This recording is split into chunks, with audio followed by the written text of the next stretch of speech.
Colonel Clarence Edwinson, high above the rugged terrain of Yugoslavia, spotted a plume of steam rising from the valley floor. He saw it as an opportunity for his squadron, unaware of the deeper, unfolding story on the ground below. A story of celebration and alliance. But to their own allies? Within hours, 28 lives would be lost, not to the enemy they sought. It was the morning of November 7, 1944. 12 P-38 Lightnings, part of the United States Army Air Force, soared through the Balkan sky.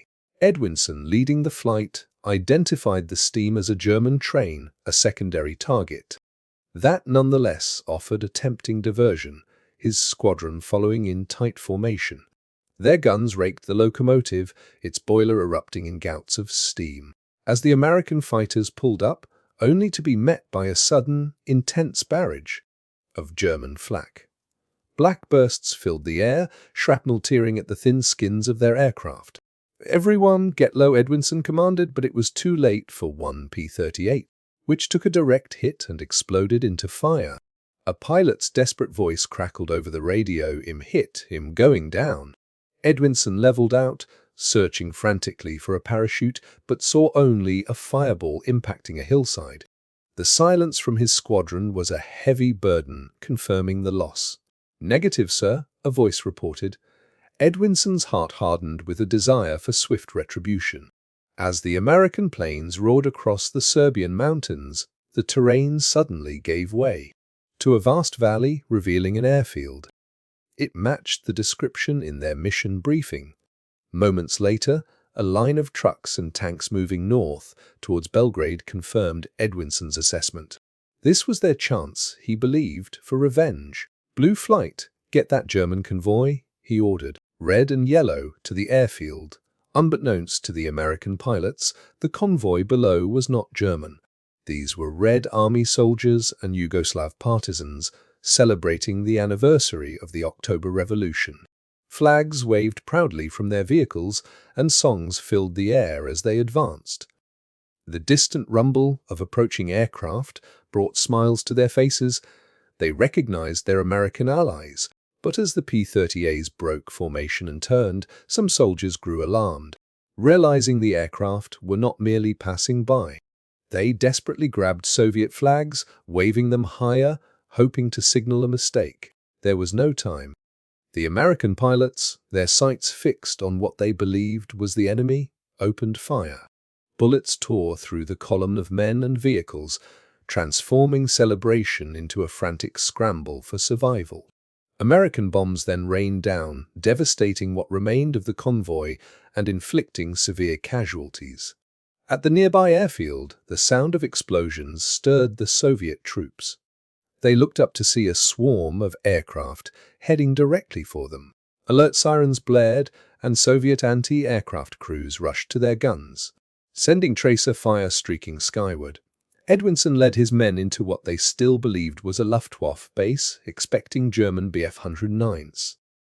Despite the thickening anti-aircraft fire, they pressed their attack. 20 mm shells and 50 caliber bullets poured from the P-30As, smashing into the earth and ripping across rows of parked aircraft.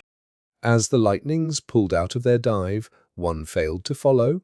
Second Lieutenant Alden Coulson's P-38, severely damaged by the Soviet guns, flew too low. It attracted the concentrated fire of the entire airfield's anti-aircraft defenses. Impacts shredded his wings and elevators, control slipping from his grasp. His plane crashed a kilometer from the airfield, exploding upon impact. Edwinson saw the pillar of flame. His resolve to strike back intensified. "Build some altitude and go in again," he commanded, intent on making the Germans pay. Meanwhile, Red Army pilots at the airfield scrambled through fire and smoke. Lieutenant Krivonogich and Junior Lieutenant Shipulya were the first to get their Yak-9s airborne. As they taxied, Krivonogich saw the P-30As turning for another attack. "Shipulya, faster," he urged. Their Yaks roared down the runway, lifting off, just as the incoming American fighters loomed overhead. Skimming the treetops, they raced away. The remaining Soviet pilots, however, took off in a larger, less agile group, presenting easy targets. "Get those planes before they gain altitude," came the American order. Without hesitation, the P-30As dove at maximum speed, despite the ground fire. Their crosshairs found their mark, tearing through the Soviet planes.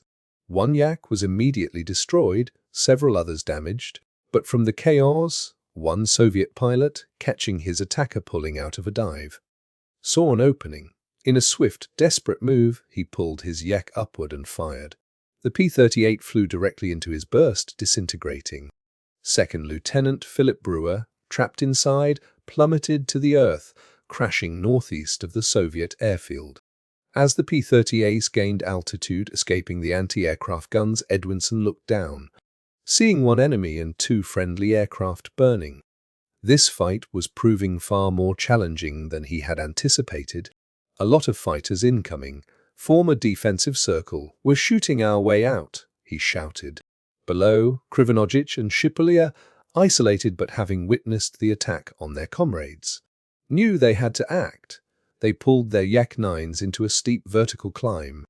For the first time in history, American and Soviet fighters were about to engage. In direct air-to-air combat, Shipulya swept in at high speed, opening fire on a P-3A's twin fuselage.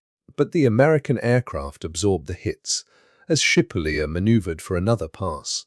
The American pilot called for assistance, and two P-3As moved to intercept.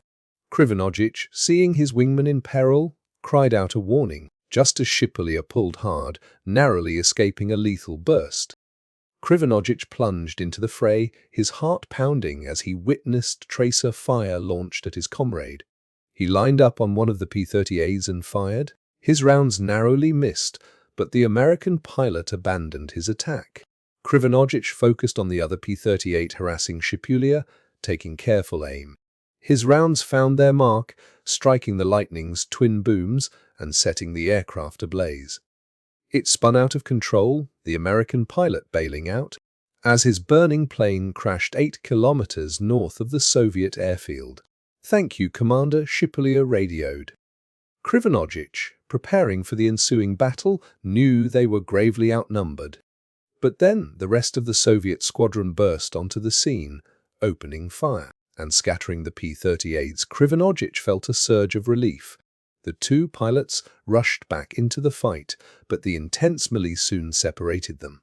Krivonogich locked onto an enemy P-38, spiraling upwards in pursuit. The P-38, not optimized for low-altitude combat, struggled to maintain speed, and Krivonogich rapidly gained on it. He had the American in his sights. On the ground, a Soviet anti-aircraft crew, amidst the chaos, fired a volley. That, whether due to poor aim or excessive enthusiasm, struck Krivonogich's Yak directly. Without warning, his aircraft disintegrated. Shipulya, trying to contact his friend on the radio, watched the burning wreckage plummet. Krivonogich was gone. Shaking off the profound loss, Shipulya spotted an American target below. Outnumbered and now alone, he dove back into the fight. P-30As swarmed him. One executed a steep climb, stalled, and then opened fire. Shipulya had no chance. His aircraft was shot down, crashing 500 meters north of the airfield he had fought to defend. Soviet losses continued to mount as another Yak fell to American guns. Desperate calls for reinforcements went out from Soviet forces. A fresh group of Yak-3 fighters, led by Captain Alexander Kaldunov, raced to the scene. Kaldunov had been told he would be engaging German Fu-89s, but he knew the Hun-89 was a reconnaissance aircraft not typically used for attack. Something was deeply wrong. As he approached the battle, he saw not Fu-89s, but the unmistakable shape of American P-30As. He quickly aborted his attack, roaring alongside the Americans, wagging his wings to display the red stars on his aircraft. Instead, a Lightning slowed, maneuvered behind him, and opened fire. Kaldunov broke sharply, evading the volley. "What are we doing now?" he wondered, pressing on. He flew straight through the swirling battle, attempting to gain the attention of the American pilots until he flew directly alongside Edwinson. Edwinson saw the Soviet plane, and his eyes widened. A cold sense of dread traced its way down his spine. He looked around at the other aircraft, and the so-called enemies, every single one, bore the stark, unmistakable red Soviet stars. "Cease fire! They're Soviets, he yelled into his radio, his voice strained. Everyone back to base now! Repeat! Everyone back to base now! All the P-38s turned west and fled the scene, pursued for a time by the Yaks. One by one, the Soviet pilots eventually returned to their base. And a grievous accident came to an abrupt end. The incident deeply disturbed Soviet high command, who initially suspected a deliberate act. For a brief period, the fallout threatened to destabilize the fragile wartime alliance. The United States, however, quickly admitted its error, sending an explanatory letter to the Soviets, detailing the misidentification. While a Soviet account, likely embellished, emerged over the years, American information regarding the incident remains scarce, with many believing the full details are classified for 100 years from the event itself. What remains is the profound tragedy of a day when allies, caught in the relentless fog of war, turned their fire upon each other, costing lives and leaving a bitter mark on the historical record.